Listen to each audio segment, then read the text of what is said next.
Creer en sus profetas. Domingo, 18 de julio, 2021. Juan 13. Jesús lava los pies a sus discípulos. Antes de la fiesta de la Pascua, sabiendo Jesús que había llegado su hora para pasar de este mundo al Padre, como había amado a los suyos que estaban en el mundo, los amó hasta el fin. Durante la cena, como el diablo ya había puesto en el corazón de Judas, hijo de Simón Iscariote, que lo entregara, y sabiendo Jesús que el Padre había puesto todas las cosas en sus manos, y que él había salido de Dios y a Dios iba, se levantó de la cena, se quitó el manto y tomando una toalla se ciñó con ella. Luego echó agua en una vasija y comenzó a lavar los pies de los discípulos y a secarlos con la toalla con que estaba ceñido. Entonces llegó a Simón Pedro y éste le dijo: «Señor, ¿tú me lavas los pies a mí?» Respondió Jesús y le dijo: «Lo que yo hago tú no lo entiendes ahora, pero lo comprenderás después». Pedro le dijo: «Jamás me lavarás los pies». Jesús le respondió: «Si no te lavo, no tienes parte conmigo». Le dijo Simón Pedro: «Señor, entonces no solo mis pies, sino también las manos y la cabeza». Le dijo Jesús: «El que se ha lavado no tiene necesidad de lavarse más que los pies, pues está todo limpio. Ya ustedes están limpios, aunque no todos». Porque sabía quién lo entregaba, por eso dijo: «No todos están limpios». Así que, después de haberles lavado los pies, tomó su manto, se volvió a sentar a la mesa y les dijo: «¿Entienden lo que les he hecho? Ustedes me llaman Maestro y Señor, y dicen bien, porque lo soy. Pues bien, si yo el Señor y el Maestro lavé sus pies, también ustedes deben lavarse los pies los unos a los otros. Porque ejemplo les he dado, para que así como yo les hice, ustedes también lo hagan. De cierto les digo, que el siervo no es mayor que su Señor, ni tampoco el apóstol es mayor que el que lo envió. Si saben estas cosas, bienaventurados son si las hacen. No hablo así de todos ustedes. Yo sé a quienes he elegido, pero para que se cumpla la Escritura, el que come pan conmigo levantó contra mí su talón. Desde ahora les digo, antes de que suceda, para que cuando suceda crean que yo soy. De cierto les digo, que el que recibe al que yo envío, a mí me recibe, y el que a mí me recibe, recibe al que me envió». Jesús anuncia la traición de Judas. Después de haber dicho esto, Jesús se conmovió en espíritu y testificó diciendo: de cierto les digo, que uno de ustedes me va a entregar». Entonces los discípulos se miraban unos a otros dudando de quién hablaba. Uno de sus discípulos, a quien Jesús amaba, estaba a la mesa recostado junto a Jesús. A él, Simón Pedro le hizo señas para que preguntara quién era aquel de quien hablaba. Entonces él, recostándose sobre el pecho de Jesús, le dijo: «Señor, ¿quién es?» Jesús contestó: «Es aquel para quien yo mojo el bocado y se lo doy». Y mojando el bocado lo tomó y se lo dio a Judas, hijo de Simón Iscariote. Después del bocado, Satanás entró en él. Entonces le dijo Jesús: «Lo que estás haciendo, hazlo pronto». Ninguno de los que estaban a la mesa entendió para qué le dijo esto, porque algunos pensaban, puesto que Judas tenía la bolsa, que Jesús le decía: «Compra lo que necesitamos para la fiesta», o que diera algo a los pobres. Cuando tomó el bocado, él salió enseguida y ya era de noche. Un mandamiento nuevo. Cuando Judas había salido, dijo Jesús: «Ahora es glorificado el Hijo del Hombre, y Dios es glorificado en él. Si Dios es glorificado en él, también Dios lo glorificará en sí mismo, y pronto lo glorificará.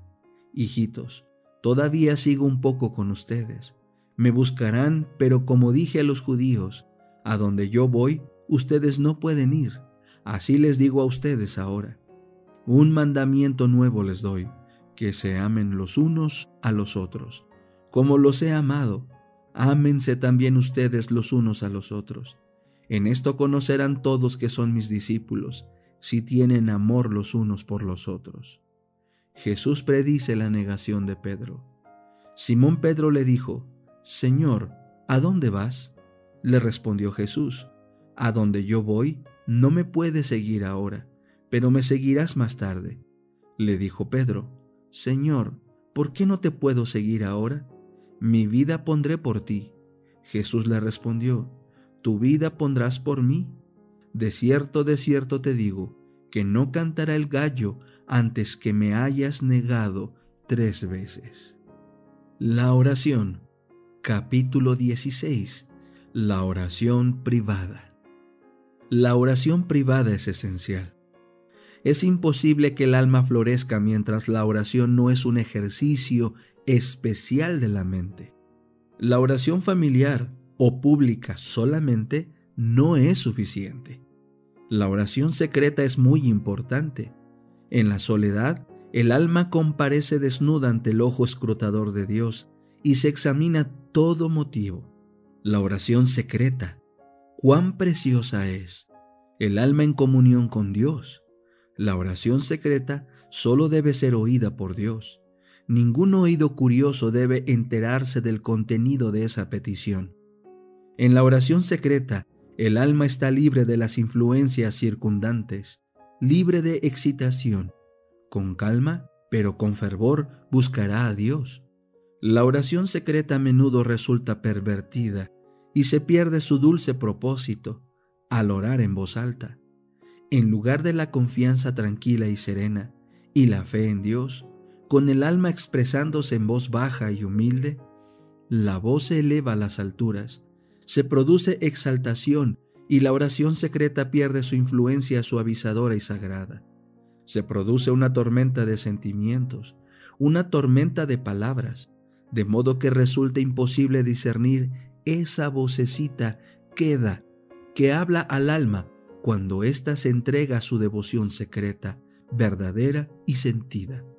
La oración secreta, cuando se la practica adecuadamente, produce mucho bien, pero cuando el contenido de la oración llega a oídos de toda la familia e incluso de todo el vecindario, no es oración secreta, aunque se crea que lo es, y no se recibe de ella fortaleza divina. Dulce y permanente será la influencia que emana de aquel que ve en secreto y cuyo oído está abierto para responder la plegaria que surge del corazón. Mediante una fe serena y sencilla, el alma mantiene comunión con Dios y reúne para sí misma rayos de luz divina que fortalecen y la sostienen para resistir los conflictos que tendrá que librar contra Satanás. Dios es la torre de nuestra fortaleza. La oración en privado, la oración en familia y la oración en público para rendir culto a Dios, todas son esenciales y debemos vivir nuestras oraciones. Hemos de colaborar con Dios en su obra.